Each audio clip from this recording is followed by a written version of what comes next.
It is January 16th, 2023. This is Atlanta United FC Weekly, a Home Before Dark podcast. Oh yeah. Oh Ooh. yeah. Ooh, yeah. What do you guys what are we sipping on tonight? I have the new Old Fourth Distillery cast strength. Nice. I'm opening the bottom of this Woodford Rye. Nice. I have it is a 2022, I think, cherry vanilla Coke Zero sugar. Ooh. It just has cool colors too. It's got like that little, it's like tri-band colors. Oh, what is happening, guys? I am Tim Herb, as always. I'm joined by my lovely co-host, Mr. Kevin Bradley, over to that side of the screen if you're watching us on YouTube. Mr. Dan James down below in the Fortress It's funny, of that's Solitude. how he is in the leaderboards on Peloton with my my stats too. Down below. I forgot. We got a couple of consistent placement. Couple of rich boys riding Pelotons. You guys know the deal. If you guys are listening to us on YouTube, hit the like, subscribe, notification bell icon, share us with your friends. Let it be known. And then if you guys are listening to us on Apple Podcasts, Spotify, whatever, if you can leave a rating and or a review, we would greatly appreciate it. And we will read it live on the show. With that said, it is season number 7, boys, episode 190. And that's like, that's bad because like we did like probably 5 episodes last season. Is what it is. Yeah, we're closely approaching episode 200. Do you know what all happened last season? Just generally speaking, with lives and the lack of a real season to talk about to begin with. Not of the 5 episodes we recorded, I think 3 of them were just contemplating whether Josef was going to be gone or not. Spoiler alert, he's gonna be. Yeah. It's surprising. So I was as I'm wont to do, I went to transfermarket.us earlier just to get a feel for because there's been so much roster movement for Atlanta United. I didn't want to miss anything, and I realized Josef hasn't even hit that yet. Like it's all but done, right? Seems like it. Apparently he is past his medical in Miami. So we're just waiting on that. Well, he's probably not going to get anything from Atlanta United. He's just going to get a welcome to Miami from Inter Miami. So yeah. Well, I mean, that's the elephant in the room, right? That's what we what the people probably want to discuss most. I don't know. It just feels good to be back, and I guess I should do roll call on the trap. We have Richard Gordon, Jay Hannibal, Carl Seggy. We have Nathan Explosion, NYCFC fan Nathan Explosion, as like joining us. Oh, wow. Always, yeah. Stephen Perales, Kendrick Brock, Brittany S, Brandon Scott. It feels good. It feels good to be back. It feels good to have everybody in the trap. It's it's a regular. I say regular. Dan, do you have any? Regular. Yeah, it's regular. Do you have any words that your kids mispronounce or you mispronounce as a result of your kids on accident all the time? Not that my daughter's saying regular, but like my nieces and nephews, because she's not that old yet to really do that, but my nieces and nephews kept saying regular, and I can't not say it, and I get caught saying it all the time instead of regular. It's like the reverse of nuclear and nuclear, right? Like you hear a grown person say nuclear, and you're like, "There's one U." Yeah, no, there's a whole bunch of them, but now you've put me on the spot. I'm not prepared, and none of them are coming to mind. Yeah, I can't. All right, well, cool. You're welcome, Tim. You're welcome. Yeah, setting me up, and I just shut you. All right, down. so I'm so glad we're back, guys. Yeah, me too. Are we starting with the Josef news, the movement, or you guys want to kind of go chronologically? I don't know how you guys want to do it. It's been so long since we've done a pod. You act like I prepared an agenda or some like list of things that I want to go through in sequential order. I would be remiss if I didn't say that I saw Domer Donaldson randomly at Kroger today on my way home from work. Just happened to see him. Damn it, he gave me some stickers and they left them in the kitchen, but they're Dead Presidents ATL stickers. They're super cool. Yeah, I'll have to get one to you guys. But yeah. So yeah, let's just do it. I mean, that's the name of the episode that I put up is Hello Season 7 So Long Number 7 because well done. Yeah, it's for the first time in I guess 6 years. We're going to be fielding a team without the possibility of with not having Josef Martinez as a paid Atlanta United player. I guess that's probably technically wrong. I think we're still paying part of his salary as he goes down to Fort Lauderdale, but well, we're going to buy him out. So we are, but I mean, it's one of those things, right? Like he's going to be an Auburn coach, right? Like we're going to be paying him for a few more years still, probably. No, we're going to buy him out. We're paying him for a few more years, but actually in contention for some level of relevancy within the league. Yeah, no arguments here. That's the big difference we're looking for between Atlanta United and Auburn. Your shit talking is completely missed on me. Like I don't remember the last time I felt good about Auburn football. It's been a long time since the Trey Mason Florida State beginning of that Florida State Cam national Newton championship was relevant in any league. No, that's not true. That's not true. Nick Marshall and Trey Mason almost won a national championship against it was Jameis, right? It was Jameis Winston and Dalvin Cook season, and yeah. But anyway, it's yeah, I mean, it's really weird.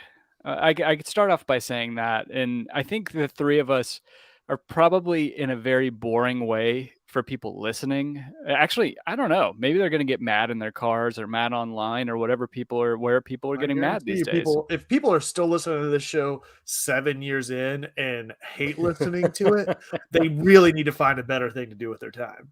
Oh yeah, people, especially when we gave them a bevy of hiatuses to so many hiatuses. Abandon any level of attention. We're like at the drive-in. If anybody's familiar, yes. Mars Volta drops that new album. People are coming out to listen to it. They're and guess what? Listen to it. And guess what? They're broken up again, probably. Like this, it's just what happens, guys. It's just what happens. It's not creative differences. It's not. We're more of like that band that put out a really good album, waited a couple years. We toured on it, and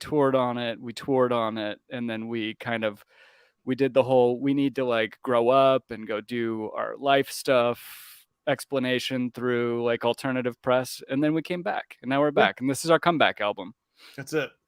It's going to end with an MLS Cup, right? Yeah. This is a comeback album. So yeah, since 2017, this is the first time that we're going to be without Josef Martinez on the roster. And I don't know. I'm going to flip it to Dan. I don't know how you feel. Like, what are your immediate reactions? I was saying, like, most likely people are probably going to find this boring because I think the three of us feel pretty much the same on this issue or this topic. Yeah. So my initial reaction is it really sucks. Like, I love Josef and I hate that he's going somewhere else. And there's a fear in me that he's going to turn it around somewhere else and score another 30 goals in the season. But realistically, I don't see that happening. And realistically, especially with the Miami roster that you see on the horizon, right? Like, I mean, what's it get? One season before Messi's there? Is that how it shakes out? Oh my God. It's been one season for the past 3 seasons. He just signed a new deal at PSG, I'm pretty sure. Yeah, but MLS is coming now. Yeah, I mean, they did pretty well last year, didn't they? Miami, they made the playoffs. Better than us. It's just the team and Josef just need to part ways. They need to separate. It feels kind of. I mean, it just kind of felt stale towards the end there, just with everything in general. So, and I mean, saying that like the Josef. The whole like, oh, he's still on there from the 2018 MLS Cup winning team. It's like, come on, we're like 3 or 4 years removed from that. let's just move on. It's obviously none of this chemistry is working in this team. Josef's not clicking with anyone. He's, from reports from the players, he's isolated himself in a dressing room. I don't, when he had his, and he flipped over the chicken and rice. That's, I don't know. I don't see that as a real gathering Rice point. that broke Boca's back. And it's just, none of the results kind of came better from there. I mean, I think we had one or two like better performances, but it still just kind of was a few games and then just kind of back to the same stuff. So, and he's such a huge personality. When he's in Atlanta United, when he's in the team, I mean, he basically is Atlanta United, and we need to move on from that. We need to write a new chapter. We need to write a whole new book, really. I mean, we got to close this one. We've got to move on. It's got to be someone else's team now, and it's not going to become Thiago Almada's team while Josef is still there. No, that's really well put, Dan. Is that in order for this team to evolve, you have to shed some of the foundation in some regard, and you've got to accept that that change is part of that evolution, and that in order for these key pieces to thrive, they need to have a system and a group of players around them that facilitates that. And it's become really evident that Josef Martinez has not been that, and that was even before the likes of Almada really coming in this past season. And you really don't want to stunt his growth or his potential for a player who seems to be on the other end of what his potential ceiling could be in Josef Martinez. I certainly wish him all the best. I love him to death for everything he's done for the club over the years and what he's meant to this fan base. But the show goes on, and eventually it was going to happen, whether of his age or tenure or injuries or retirement, whatever it may be. Inevitably there was going to be an end, and I would rather it be an end with pieces already in place that seem to be chomping at the bit to sort of take the reins and ascend the mantle than in a position where Atlanta doesn't really seem to have any answers and you're scrambling to try to figure it out and pick up the pieces after the fact. I think that's one of the hardest things about the situation, right? So like I can echo the sentiments, just the fact that this badge right here means more than any player as a fan, in my opinion, right? Like I cheer for Laundry over a player, but that said, Josef Martinez is our talisman. He's been our talisman for our entirety of existence. I mean, save maybe a season, 2 seasons with Miggy where he shared that mantle, but he is really iconic to this team. And it's a very weird situation for me to see him in another kit. Mm-hmm.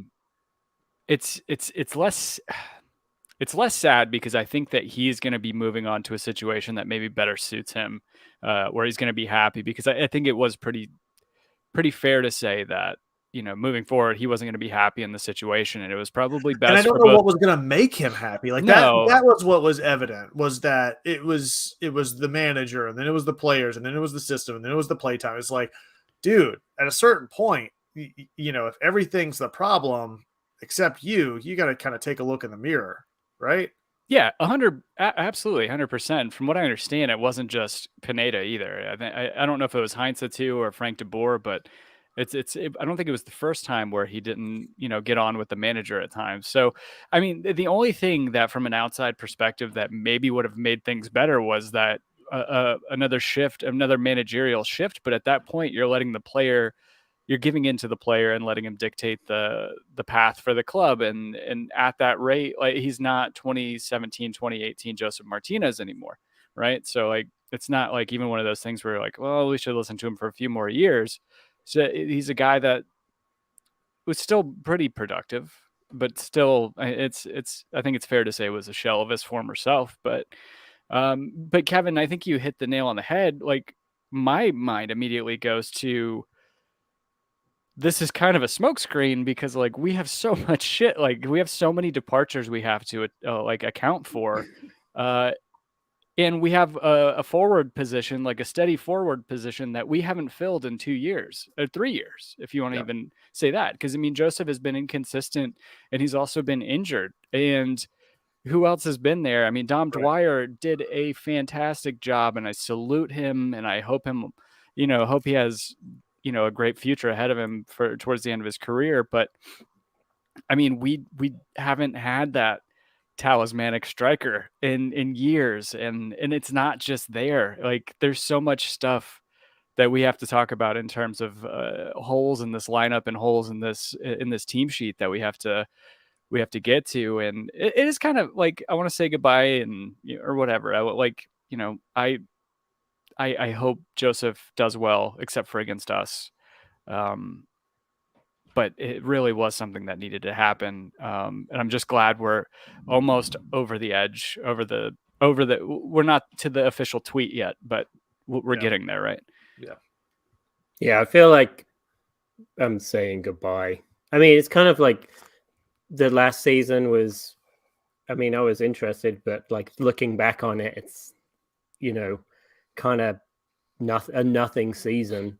I mean, the only good things that came out of is Pineda had a year with the squad where he had some guys who were obviously going to keep around, like Sosa and Amar Sejdic, that can bed in with the system a little bit more and be a part of that. Maybe Sosa can be more of a veteran presence now that he's going to be 3 years in. I feel like we've been stuck in a fog since COVID, man. Like, there's not been a standout season or a standout run of a season, except for that run where we were 6 games undefeated or whatever it was for that little stretch there 2 years ago or whatever it was. But by and large, the past 3 years just feel like a fog and ultimately a wash. And you never want to be a club where there's clearly talent and clearly acquisitions that are being made and people that are being brought in that have a lot to contribute to this lineup. But the fact that 3 years has gone by and it's like you had a great season out of Almada last year, but ultimately it led to nothing from an overall team momentum going forward. I feel like without some really big roster moves in this offseason, like you've got talent like Almada, Aruju, and you've had some people come and go along the way, but there's just been no sort of momentum to build on, I feel like, or to talk about year over year in recent years, especially with all of the managerial turnover and everything else. Like, I think this is the first year in 3 years that we've got a manager that's managed to coach not only one full season, but return for a second. I mean, that's crazy to think about. Yeah. Go ahead, Dan. Sorry. Oh, I was going to change a little bit, Tim. So why don't you? No, I was just gonna I had pinned a comment from Carl Siggy on the screen earlier. I'll put it back up. He said several massive egos in the dressing room and the manager front office needed to take charge. No one player is bigger than the team, and he kind of points out with the front office. I mean, Garth Lagerwey, who we haven't even talked about, is our new president, right? Taking over for Darren Eels on a permanent basis, and probably overseeing a little more, doing a little more micromanaging there. But yeah, I think he had to back his guy, especially when it seems like the discontent was coming from one person in the camp, right? It didn't seem like it was widespread. So, I don't think I don't classify Pineda as Lagerwey's guy. Like, I know he worked with him in Seattle, but Lagerwey didn't pick him. So I think that's fair. I feel like Lagerwey. I mean, Lagerwey is the biggest signing of the offseason. I mean, there's so much hype around him, and I'm so excited to see what he does at Atlanta United. I imagine it should be, well, with all the hype, it should be amazing, but we'll see. But with Josef going and this pretty big gamble we're facing now, it seems even more critical that we get at least another year out of Almada, because if Almada goes if he goes before the transfer window, I'm really worried about the season, And if he goes in the summer, I'm really worried about that back half of the season and even get into the playoffs, because in order to keep him around, I feel like Lagerwey said we're going to build around Armada, but Yeah, in he's order the to keep engine him at this point. Yeah. to keep him here, to keep him happy and say, look, we want to put you in the best position to succeed. We don't want you to go to like some second division European team or some lower half table team. We want you to go to the best. Yeah. In whatever European Premier League, the first tier European league that we can get you in. And that's going to be good for Armada, and it's going to be the best thing for Atlanta United, because, I mean, if we can just build everything around him, I mean, I would imagine that we should get at least to the playoffs, but also that's just going to give us a better return on our investment. And obviously we want that money to come in, but that is critical to me for the season. We should do. Jay Hannibal, do we break Miggy's transfer record with Armada? If we make Armada our centerpiece and build everything around him, absolutely. Because I don't know if the rumor came from the FIFA video game or if FIFA put it in there, but according to the FIFA video game and things that I've seen through Twitter, it seems like he has a release clause around £24 million, if I'm not mistaken. Joe Patrick. It was Joe Patrick saying that? So, and he said it was just a rumor, and I hope to God it's not true. And I'm thinking that he's still a Atlanta United player, that it can't be true. I mean, that's freaking nothing. Oh yeah, for a guy who cracked the lineup. Well, I mean, he was a sub in a couple World Cup matches, leading to a title. Yeah, I think he has to break the Miggy Surely the Miggy record. The one thing I will say about that though is like there's a little bit of like old head in me that's like, I don't know if I want the guy whose plan is to be here 1 year to be the guy on the team. And I don't know, it's just like this conundrum, right? Because after watching Josef be that guy for so long. But think about what it's gotten, the club, right? Like, it's high tides raise all boats mentality. It's like, yes, I see where you're coming from, that you've got to sort of consistently be in a state of rebuilding and restructuring. But without those marquee players to show that it's possible, or with a proven track record that the club is capable of elevating players to that level, you're not going to recruit the next generation of that talent to be able to continue pushing the bar forward and higher year over year. Like, I would much rather that be the case and be getting these standout players every couple of years, that you're at least relevant on some consistent basis, even if it's not year over year consistency. It's allowing you to keep pushing that bar forward, right? Like, I think that's ultimately a overall benefit to the club and to potential signings in the future.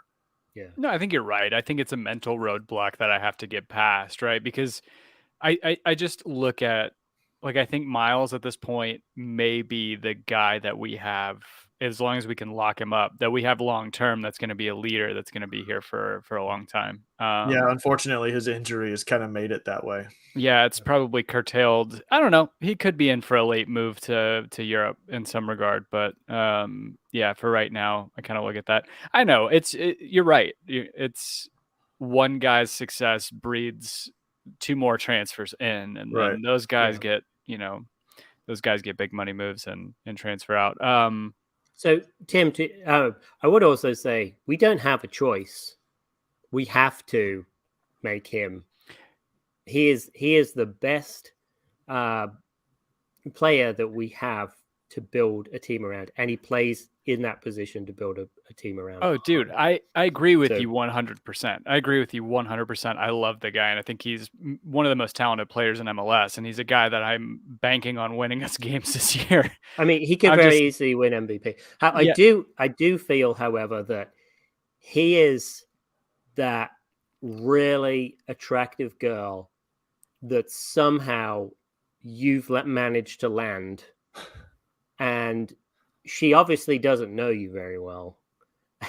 And she's always looking, you're always there like, oh man, who's she going to go with now? And she's also in that mode like, she's Why do I not feel like giving you this turned the into a attention. therapy session for Dan? she's not giving you that attention because she just wants to, she's looking around. She's not worried about He's you. been watching a lot of Freddie Prinze Jr. You've been showing the boys Freddie Prinze Jr. movies Boy, from the I 90s. Yeah. feel like we're peeking behind the James curtain here. She's Come like, on. oh, I'm going to college, but I'm not going to the same college as you. Yeah, I feel like that's a plot of a movie that I've seen. 100%. All right. What's like the Swiss cheese that has the most holes in it? Because I feel like that's our team sheet right now. Oh, the position? No, I just mean like we look like the holiest, the Pope of string or Swiss cheeses. Like it's crazy. How can I read off the departures for you guys real quick? Alan Franco, George Campbell, Marcelino Moreno. Hold on just a second. Dom Dwyer. Well, Tyler Wolff is back, I thought. He is. Okay. I don't know. He's showing up in departure. Oh, because he's departed and arrived back in. So Cisneros is gone. We cut ties with Emerson Hyndman. Raul Godinho's loan got cut short. Dom Dwyer got released. Alex DeJohn released. Bobby Shuttleworth retired. Mikey Ambrose released. Dylan Castanero released. Bryce Washington released. Obviously, like that goes in order on transfermarket.us from most valuable to least valuable player.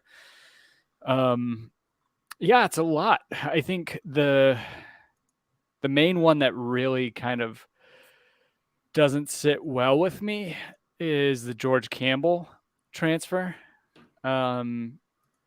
Just because I think he's getting ready to really have his surge, his career surge. And I understand probably the need to grab allocation money. We got a good bit of allocation money from what I understand from that transfer to Montreal. I don't like him being the same conference. But I mean, that's definitely a position of need for us. And I felt like, I don't know. Brittany S disagreeing with me immediately, saying he was regressing. He didn't have the best season last season. And I mean, that could be because Miles wasn't there. And, but he just didn't seem to have, there were a bunch of errors that he had, mistakes. He got benched a few games. I think towards the end there, Parada just basically took his spot. And the other thing, I mean, what did we get? Like 900,000 in GAM, which is an incredible amount for what he put on the field last year.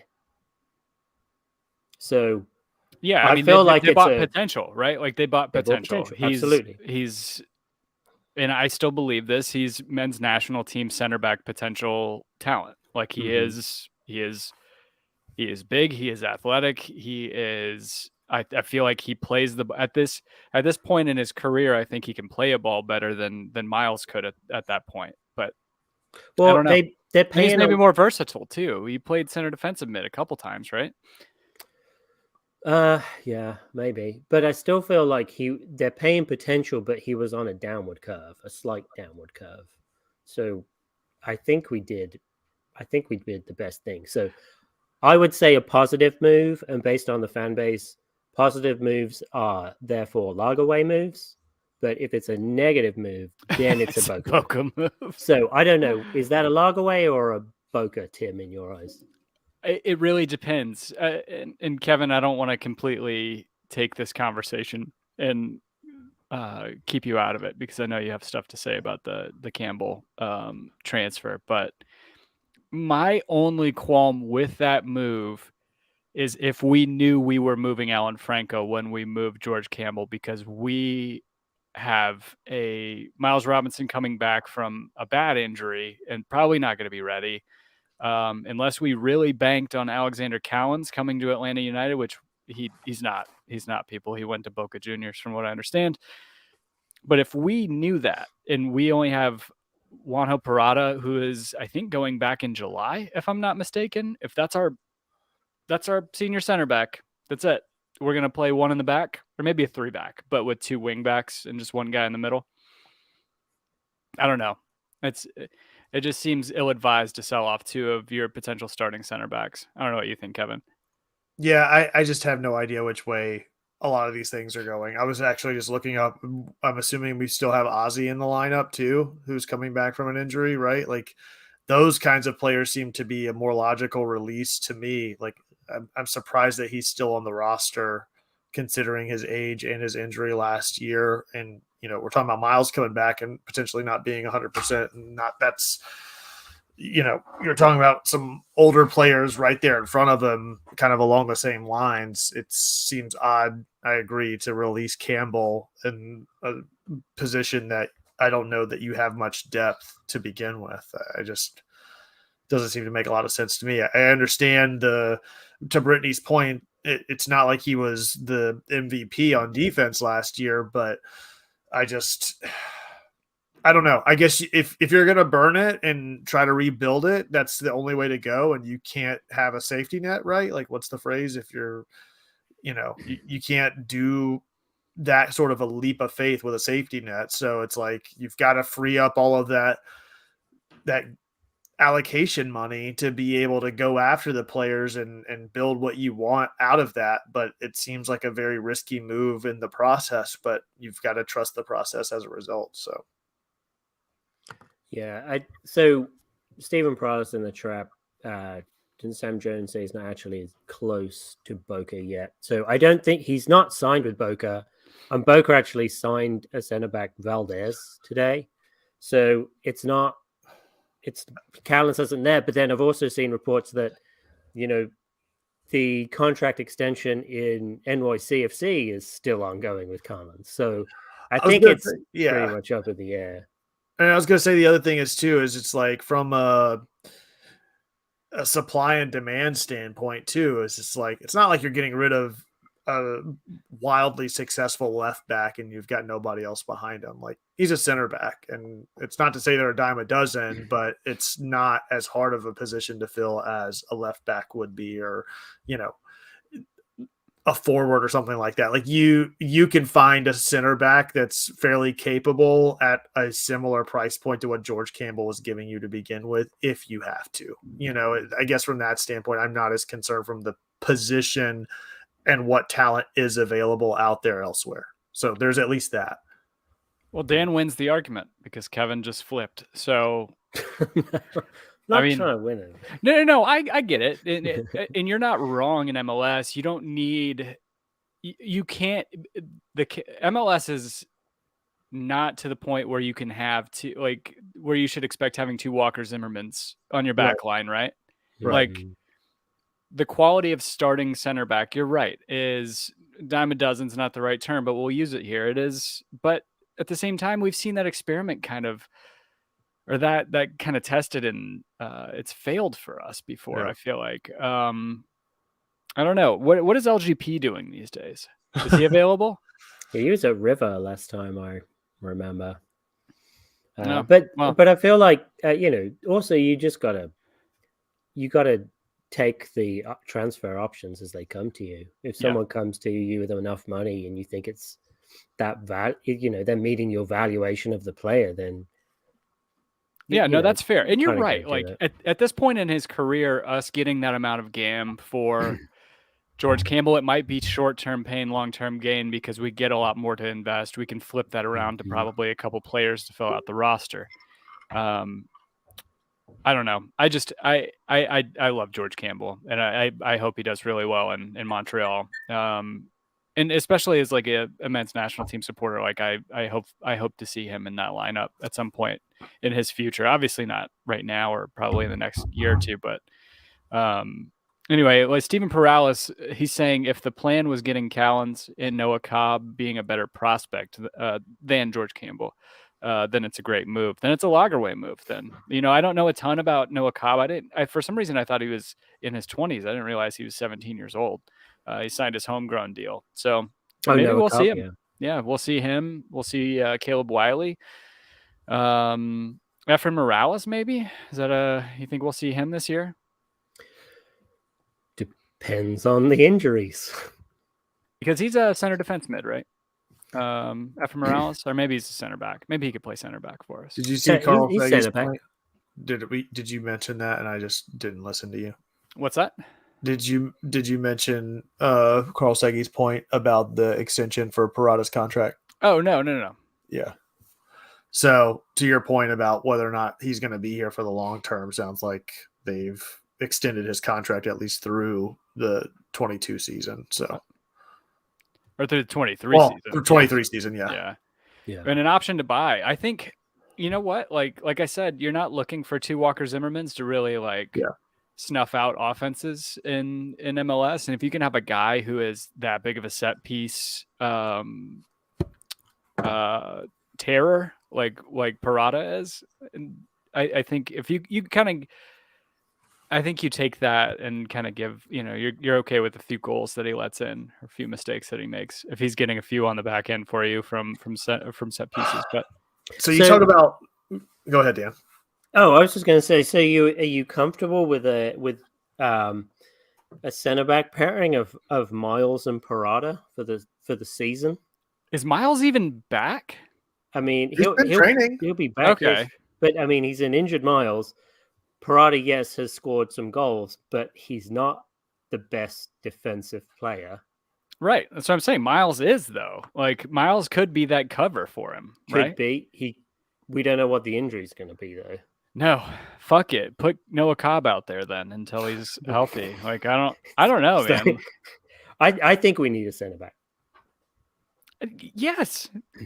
I feel like I'm being gaslit right now. I just said that like we had two guys who started at times at center back last year, got rid of both of them in the offseason. That wasn't a good move. And you guys are like, oh, it was a great move, but we need a center back. No, I did not say it was a great move. I said I can understand the move. And Sorry, I didn't say it with an accent. I'm not gonna argue that George Campbell was a marquee center back. Like if you're looking for depth, I think you can have a better depth piece than George Campbell back there at center back. And it's not like he's bringing you something, and he's not going to be, he's still got a lot of potential for another club if you can get something out of a transfer with him now and just sign somebody else that's just going to be a depth piece.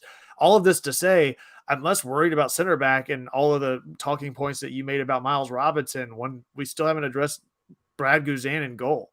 Like, it's cool, dude. It's cool, dude. We signed another 3 45-year-old keepers. Like I said, I think that you talk about center backs letting in a few goals. I'm much more worried about our 45-year-old goalkeeper back there that's coming off an injury that is going to have to somehow stand on his head when he was struggling to do so to begin with.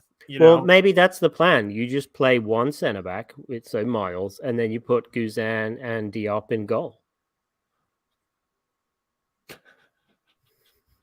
Yeah, 2 goalies, but only one can use his hands. I like it. I like it. I was trying to take a look at the available defenders on the free agent market in MLS. And it doesn't look like MLS has kept their website up active and running. Yeah. Is there URL available? Let's lock it up, God, dude. Okay, so Matt Hedges, their number 2 defensive free agent, he plays for Toronto now. He's still showing as a free agent. So maybe that list is kind of useless then. Never mind. Aaron Long was out there. Has any signed with anybody yet? I don't think so. No, he's going to LAFC, I guess, maybe. Oh yeah, he's at LA. Yeah. God, man. Okay. Well, we don't have that cachet anymore, I guess. I don't know. Tom Schreck. I think that's a new name I've never seen in the trap. So this club doesn't have the patience to let Conway grow into the role, kind of poking at or replying to Elliot Bevan saying make or break for Conway this year. I agree with Tom. Yeah. He said, I think he'd be better going out on loan. Yeah, I agree too, because you're right. The patience isn't there to just throw a youth 11 out there and just let them figure it out and grow. But yeah, I don't know. And to say it's make or break for Conway, I mean, he hasn't really had that much of a chance to be the guy, right? How many starts did he have last year for us? I mean, he's also just 3? 21. Right, exactly. Yeah, I also just I don't know. I find myself in my old age reverting to some of Dan's comments from 5 years ago whenever we were having similar conversations about George Campbell. Bello. George Bello. And Yeah. I'm just like, I think I saw enough. I don't think I need to see him in that starting role. Like he had it. He had a chance, but I think he's just not there. Oh my gosh. I think that it's going to be an extremely special player to come through the Atlanta United Academy to be the starting striker for Atlanta United. My son's kind of started his journey into whatever academy. And I'm like, if you're going to go through Atlanta United, you probably want to be more of a defender because, we don't want to spend our money there. We want to have prospects come through. We want to spend our money in the front. Dude, I love that you're approaching this as a businessman and like you're also, I feel like approaching it from the standpoint of like, look, this is also a financial investment from us as a family. I need to see some level of return on this. And I'm looking at you, kid. You got my genetics. I know we're just not strikers. Like you might be able to rough it out as a defender, but I know it's just not in there for you. Well, luckily he has his mother's genes also. Well, and also my dad used to play. He was kind of a professional soccer player, but the talent usually skips a generation. So it went from my dad, obviously skipped me. Yeah, maybe my son has an opportunity, but no. I don't know. You're pretty good to me, Dan. Thanks, Tim. Yeah. God, you remember the Georgia Tech days? Those were the days, right? Those were the days. Oh yeah, man. Just couple. Seeing you, Minnesota, just pumping it up the wing. Just three. Oh no, I was talking about us playing together at Georgia Tech. Oh 10 years ago. Yeah. Just three shitty people in Midtown playing some turf. Yeah.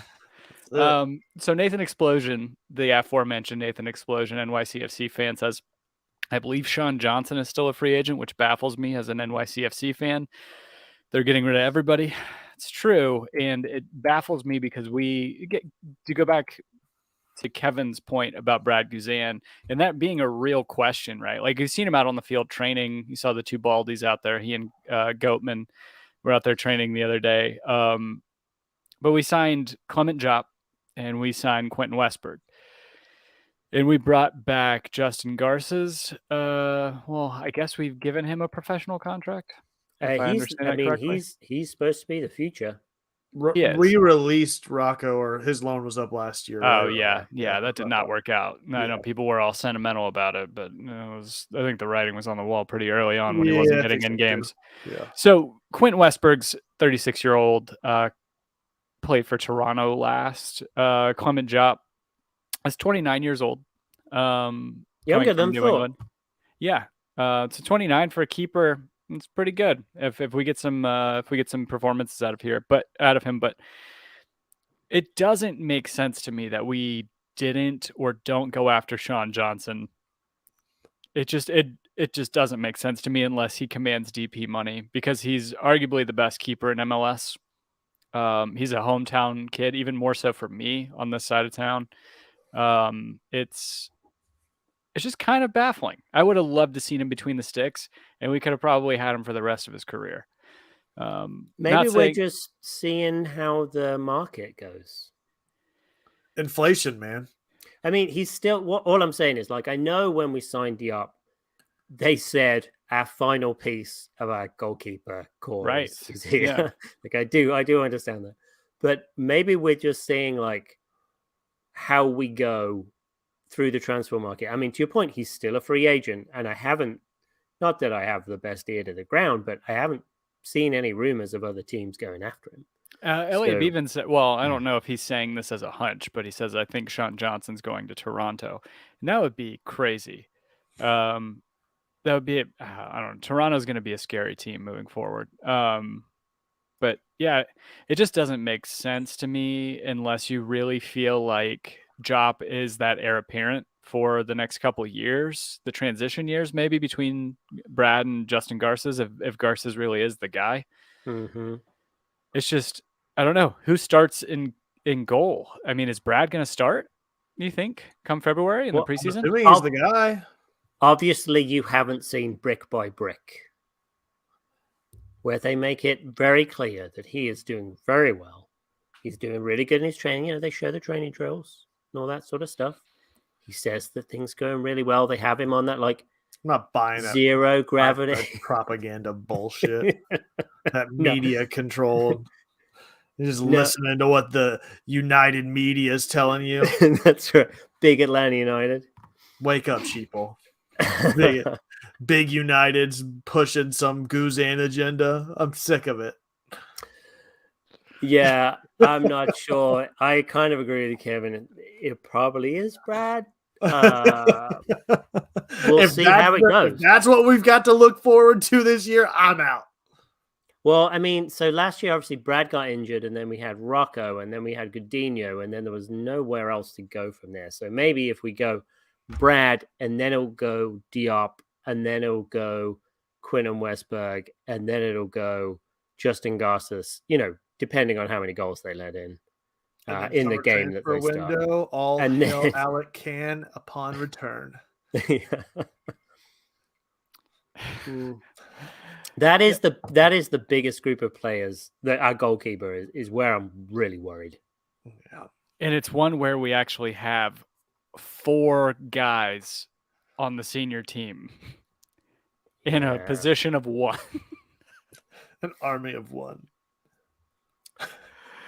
Dear God. And Guzan's the highest paid goalkeeper in the league right now, if I'm not mistaken. I think he took a pay cut. Yeah. He took a 50% pay cut. Did he? Wow, I didn't know that. Yeah, I mean, that's what real dedicated club players do. Sounds desperate. He knew he had to get some money or no money. I think I will say over his MLS career, I've underestimated Brad Guzan at times. And if he is anywhere near where he was prior to the injury, I think we're solid back there. Like, I don't think that's a point of question. Distribution's always going to be a little iffy, but like what he gives you between the sticks is pretty close to what you need in MLS. Occasionally, except for whenever there's snipers in the stadium and he just gets stunned in the middle of a one-on-one and just doesn't make a decision one way or the other. Just and the sun rays. Yeah. That's really unfair. It's reflecting off of Gutman's head into his eyes. Sorry, guys. I'm sharing a bathroom wall with a crying toddler, so I'm gonna let you guys talk for a minute while I wait for the cries to die down. I can't hear it. I can't hear it either. I know, but I'm not trying to keep her awake. I think you mean it's the shrieks of the defeated. Is that what it's? I think that's the technical term. Is that what it was? What was it? The shrieks of the enemy? What was it? What was the phrase from Atlanta United last year? Shrieks of something. Oh, I don't know. Atlanta United. What was it? Bruno Cubas. Would Josef take a 50% pay cut to help Atlanta get another player to help the team win another championship? No. That answer is a hell no. Yeah, there's no chance. I mean, he'd be going from like 4 million to 2 million. And we've already paid him. Well, we will have paid him 17 million, but Tom Schrick, they are green. I think we need another starter. That was in Domer asking if Cobb and Morales are center backs, which they are. Yeah. Yeah, they are green. They're green. I mean, they've never played MLS games. I mean, they've played in the twos, but what do you guys make of another key departure that we haven't talked about yet, Marcelino Moreno? Marcy, man. I had his jersey. I had the scarf. You are That like is the their, kiss of death, man. I am The the kiss Yamil of- Assad jersey, Marcelino Moreno jersey. Well, I got the Araujo one, and apparently there's some Brazilian team looking at him, but we'll see. Yeah, I mean, really, when you look at it, he was not the best fit for the team, right? I mean, absolute wizard, technical wizard, excellent dribbler on the ball. He's just not fast enough. I mean, that to me is the crux of it. He's just not fast enough. Especially at the tempo that Atlanta United wants to run this offense at, which is abundantly clear. And it's like he's just, and we've tried it multiple times.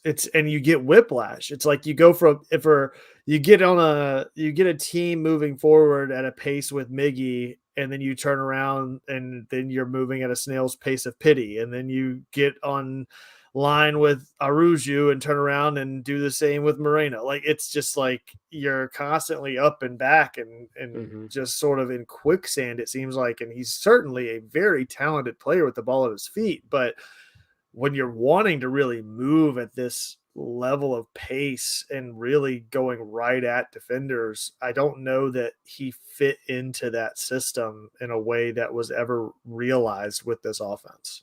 Yeah. And then I'd also say, it's kind of like these DPs. They're like hairline triggers. Like, yeah, Moreno came in and then Araujo came in. I think Araujo is a better fit into the team, but he needs to get into the box before he even tries anything. He has to. And he hasn't been doing that enough since he's been here. So if we keep him, there's got to be some sort of come to Jesus moment with him, because he doesn't help our team. Yeah. So, I mean, I wouldn't be so concerned if he went away and we had another open DP spot. So you're not very high on Araujo at this point? I mean, no, I like him. I think he could be a fantastic player. He just needs to be more team friendly in terms of like linking up passes and getting into better positions before you take a shot. Yeah. And I think he could be a great slashing winger to hit diagonal runs into the box, but he just doesn't seem to have that in him, or it's not been trained in him, or no one sat him down and said, look, if you can't do this, you're done here. Yeah. Yeah. You're not going to bring your value up. And that's the whole thing, right? Sorry, I'm going off on tangent now. If players don't fit this system, the value doesn't go up. No, absolutely. So he needs to understand that. Come on. Yeah, again, it's back to the point that Tim made earlier. It's like you get a marquee player, but you kind of have to make sure everybody's like, that's the standard now. It's like everybody needs to be playing to that standard, because just as much as one player going for that raises some of the stock and some of the prospects of other players, multiple players doing the opposite has the same effect, where you're hindering other players' performances or capabilities as a result. You're shouldering too much of the responsibility and making others sort of look negative by reflection. Yeah. And that's why I'm pretty high on what obviously Lagerwey is doing and cleaning out a bunch of these players to make room so we can make more moves that fit within the team. And so what I'm hoping they're doing, I saw that they put out a hiring advert for a data analyst. So that's great. So maybe we can go from 1 to 2 people in that department and just get in place that fit what we're trying to do here. Let me ask you a question. Do you think, based on Atlanta's run of DP sort of formation or selections over the past 7 years, and knowing that Josef is all but gone at this point, do you think that Atlanta United, with knowing Araujo and Almada are your 2 DPs, do you think that Atlanta goes for another forward for that third DP? Or do you think that they go for a different position? I mean, that's been the way that MLS by and large is structured, is to go offensively with DP positions. But to kind of bring it back to some of our conversations earlier, it's not unheard of for a team to go for a DP, whether it's goalkeeper or defender or otherwise. Do you think Atlanta stays with that and will go like for like with a striker for that third DP slot? So Tom Schreck saying Atlanta United partnered with the data guys from the Sounders who started a new consulting company. Excellent. Sorry, Karen. To your point, absolutely, 100%. We have to go for a DP striker, but it's got to be someone that works with Almada. Yeah, I agree. They have, and they've got to work with Araujo to that same point, yeah, because you can't like force one and not the other, right? Well, like, I think, but then that's back to my point. Like Almada is the guy. Yeah. It primarily, I would say, the striker needs to work with Almada, right? And then I would say Araujo needs to work with Almada and the striker. Like I feel like Araujo is more of a secondary concern when you're trying to put that together. But it's got to be someone who's fast because Almada can play those through balls in. It's got to be someone who can. I mean, this is the thing though. Like prime Josef Martinez would be perfect for Almada. Yeah, but of course Josef isn't that anymore. No, yeah, absolutely. So one name that I have seen in the trap, and one name that Domer mentioned in the trap, but also whenever I saw him earlier today at Kroger, is Olivier Giroud, and that is, I mean, that's a striker I would take in a heartbeat as a designated player. To me, like we need a designated player, or we need a striker DP. It's just who fits the bill right now. So imagine Giroud's abs and Parada's abs. I don't think one building can hold that amount of abs. So I would say Giroud's out just based on that. Yeah. But I think he is the type of striker that like I would. Well, first, we haven't talked about gosh, we're already coming up close on an hour. So I don't know if we want to spread some of this out, but yeah. Where do we put Derek Etienne if we're going to play? Like, is Araujo's role that of a left winger if Derek Etienne has been kind of the marquee signing for Atlanta United in the Garth Lagerwey era so far? Like him being he's a left winger, right? Etienne? Yeah. Like, what does that do? Like, what do you... I don't know. I'm just trying to figure out this lineup. And if you're going to be having bombing wingers feeding in crosses, you need a target. Like you need a number 9, like a true number 9 up there, right? Yeah. I was kind of like, the way I did it very quickly was it was just a 4-2-3-1. So Gutman, Miles, a new centre back, Lennon, and then Sosa and Alonso, Almada, Etienne on the left, Araujo on the right, and then an absolute killer DP striker. Who those are? Who is that? So I saw, and again, I don't want to get too deep into rumors, but like there were rumors about Chito Arango from LAFC being shopped around, and if that's a player that we can get something like 30 or 40 goals in 50 games or something like that for yes, please, for LAFC, like. Yeah, he scored 30 goals in 51 games. Like that's another guy would take in a heartbeat. Like, and we have all the that has to be, to go back to the offloadings of players. And then also we didn't even talk about the fact that we traded our MLS super draft pick for like 150,000 in allocation money as well.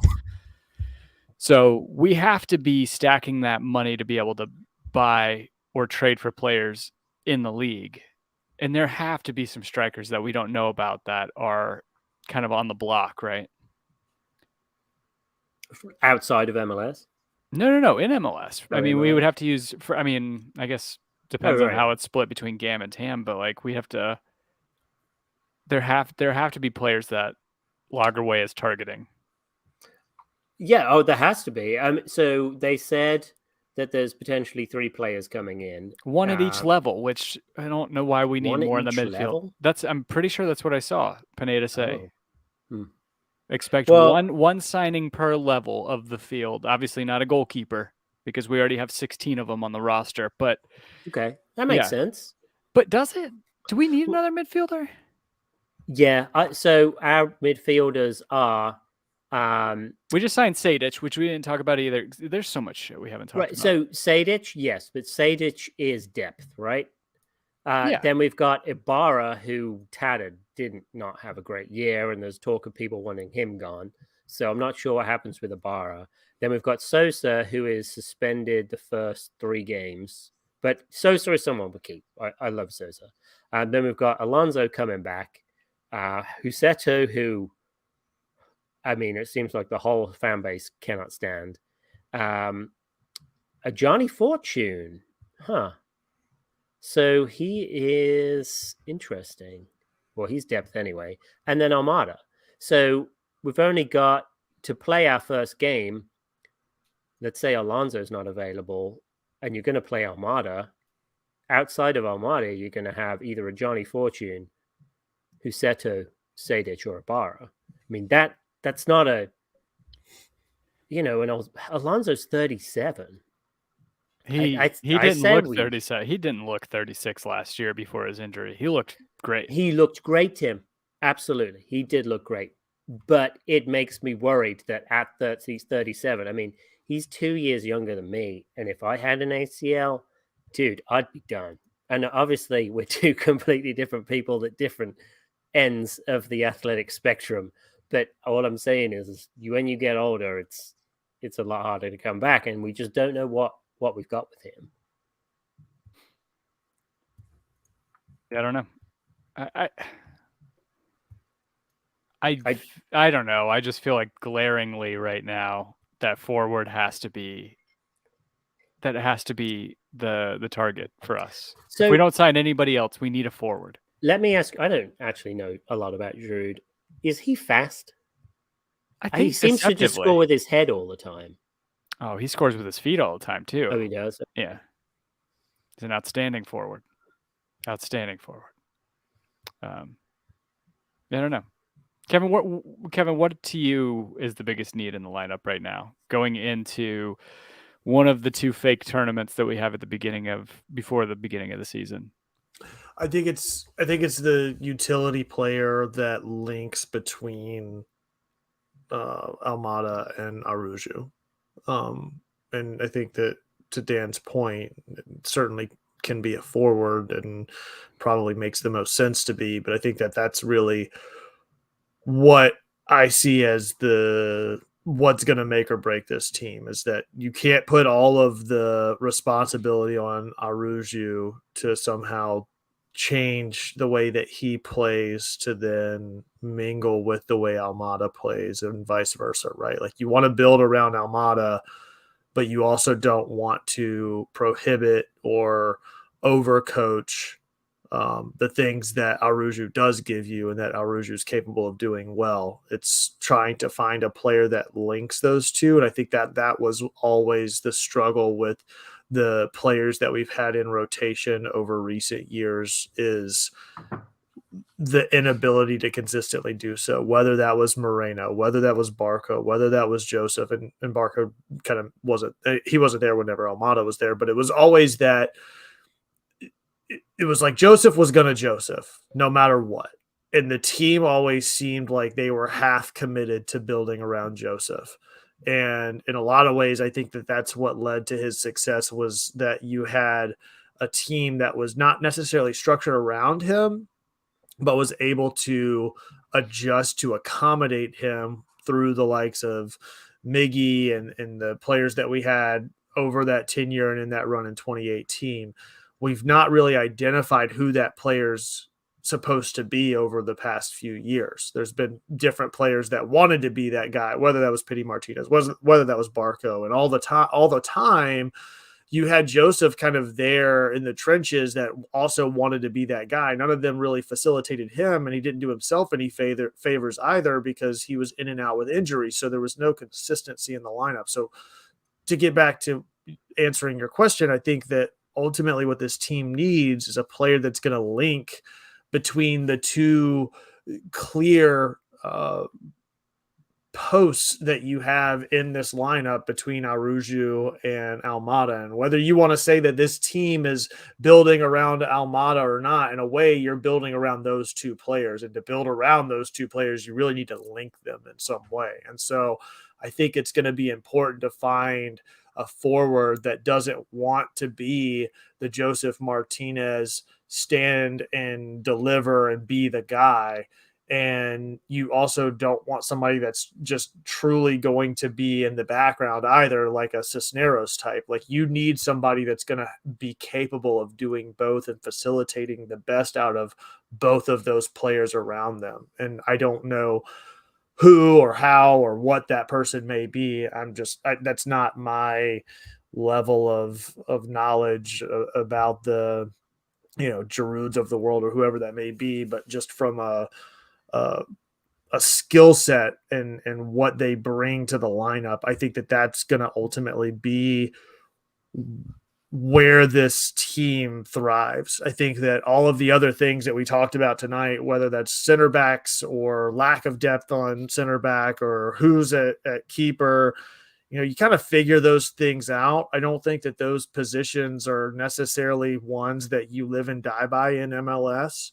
You see pretty rough teams with sort of stopgap goalkeeping and a roughshod defense end up getting through to the playoffs and kind of make a go at it. I don't know that they necessarily win cups, but if you could at least build that foundation and have a utility player that, if the goal in my opinion, it looks like if Almada's the next guy that you're really wanting to build up and ship out, you don't expect to see him here for more than another year. But if you've built a utility player that's capable of linking multiple other players, back to your point, Tim, it's a system that can then be adapted to with another marquee player in that same position the next year out there, regardless of if Almada's there or not, because you've built the other positional where, like, you've built these other positions around not having to be that guy,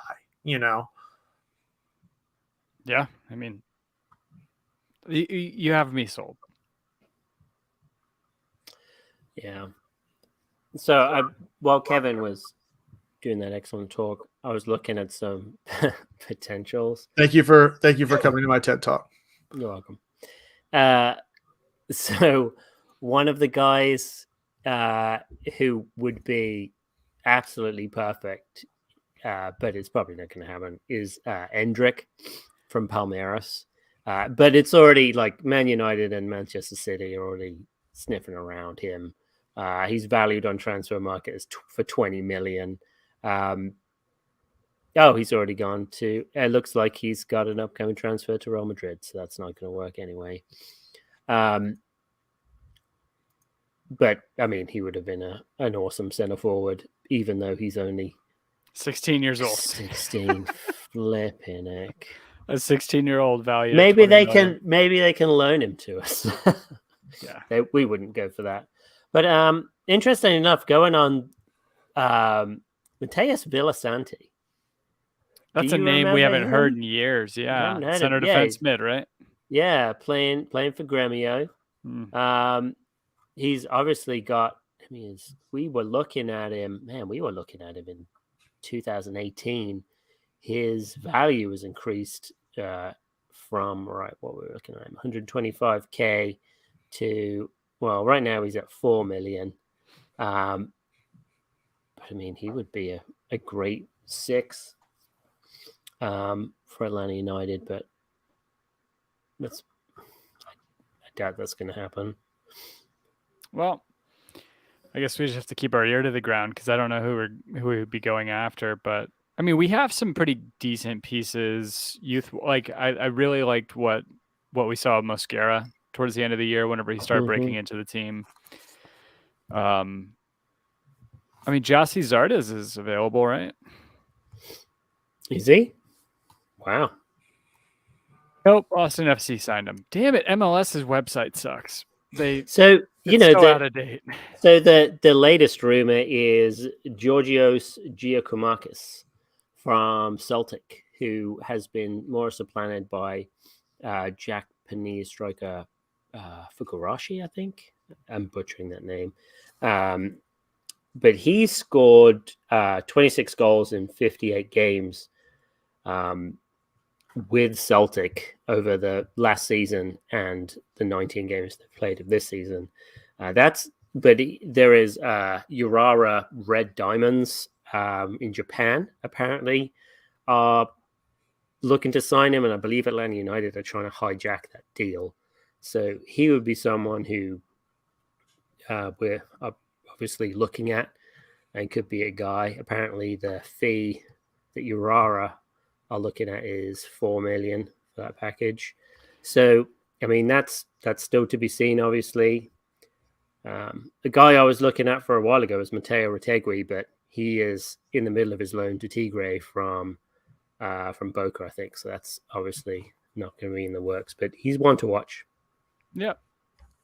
Well, we let Brandon Vasquez go, and that's turned out to be a pretty shit move for us. As Domer says, we need to beg Brandon Vasquez to come back. I would feel so much better about this team if he were still here. Yeah, but then you never know if he's going to have developed the way he's developed at Cincinnati. Yeah. Bruno Kubas brings up a good point. Another new name in the trap. I know you mentioned him earlier. I just saw he subscribed. Thank you for joining, man. He said, I feel the left is too busy. Etienne, Mascara, Gutman, Wiley, and Aruju. He's just saying, I think Aruju plays better on the left, which I would agree. I don't really see him as necessarily the inverted Arjen Robben winger, left-footed winger. But well, the good thing is you can play Gutman and potentially Wiley at the same time as Etienne and Mascara, though you probably, I mean, only playing Wiley there if Gutman's injured. But then, you know, you're going to have to, if you start, are you going to sacrifice Aruju over Etienne? Or are you going to try and see if Aruju is better on the left? You're going to put Etienne on the right. I feel like these are our but then best. where do you put Caleb Wiley? What do you do with Andrew Gutman? Like what? Well, Gutman's going to play left back. So yeah, but where's Caleb Wiley? You can't, knowing like what he provides the team. I don't know that in good conscience you can keep him on the bench, right? So I would say you've got to have competition for those. I mean, you can't just have, you know, Mascara and Wiley and not have Etienne. You've got to have competition for those spots. So I feel like that's enough. Yeah, I don't know. Maybe we have too much competition on the left side. We have nothing on the right side. We have Brooks London playing right back, but then what do we have on the right side? Nothing. Well, we've got Aruja and Machope Chol and Tyler Wolf. Oh, that's true. Tyler Wolf's back. So we'll see how he does. Apparently he's pretty good. Though yeah. I don't remember him being that great, but that was almost a year ago. I also didn't realize his brother plays for his dad in Austin and played 21 matches last year. It's pretty crazy. Yeah, he's done really well. It's a year younger. Yeah. All right. We about ready to close up shop for the night? Yeah. Sounds good. Okay. It's good to be back. Thank you guys for everybody who tuned in. New names in the trap. Love it. Absolutely love it. Hope to see you next week or whenever we record. Before preseason might be a little more sporadic. I don't know. I'm still down for every week. We can talk about that offline. But yeah, just going into it. I hope we see you guys and more new faces. If you guys aren't subscribed, make sure you're subscribed. So one thing I think we should do for this year, just once, if we can get us all together, is to identify a game where we can actually go and tailgate. Yeah, I was thinking, like, I think next week, let's do this, Dan. So you kind of already used yours, but let's do, maybe we do, for the number 4 in HB4D, we do like yearly goals, right? So like yours would be, so each one of the hosts has a goal or something that they want to do for the season, and the listeners would provide the fourth one, whatever that may be, whether it's scarves or a viewing party or another FIFA tournament or whatever. We figure out what those things are. So like because for me, one of the things that I've always wanted to do is for us to like do almost like commentary / like match, like the three of us get together, watch a game, record our commentary and thoughts as the game's going on, and we let people know so that they can sync up with it, and we can sort of just have that interaction while the game is live, match companion. Yeah, exactly. So maybe next week or next time we record, that'll be kind of our goals for this season as we come up with what all we each individually want to do. I like that idea, Dan. It's like we pick a game and we all plan to do a tailgate for that game, whatever week that is this year and whatever match that is this year and all that. And we'll figure out what other things we can do with the people, because it's also been a couple years since I feel like we've been able to manage doing that with everything else going on. So that'd be great. Absolutely. All right. So in the meantime, where can the people find you guys? Tim, what about you? You can find me on Instagram at Tim Herb. Dan? You can probably still find me on Twitter at DNJMS. And you can find me on Peloton at The Architect. That's at _ARC_TECT. Yeah, it's been really fucking annoying that you come in and just like blowing me out of the water. I'm like, yeah. I had my own little space, Kevin. It was just for me. You came in and fucking ruined it. It's become really evident in a way that I don't think that I was really prepared to confront or really acknowledge, is just how competitive I am with stuff. And my wife said something about it a couple of weeks ago, and I was like, oh yeah, I really am. And then I get into these situations in life where I'm competitive with myself, and it's just me against me, and Peloton is one of those things, and it's not good for anybody around me. So it's fucking awesome though. I love Peloton. Because I see you on there and I'm like, okay, you know what? I'm going to discover my power zones. Kevin, you made mention of your wife, and I realized this is the first time we've recorded since you got married. Oh my gosh, yeah. Oh, wow, yeah. Yeah. Kevin got married back in October. Wow. Didn't realize it's been that long, yeah. Yeah, it has been. But yeah. Anyway. Pretty great. That's amazing. Fantastic.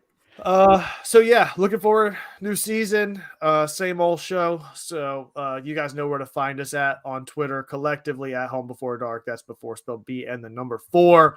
Love the hell out of you guys and gals. Thank you so much. We'll see you next time. As always, be home before dark. Let's go find a striker. Oh, and go Bills.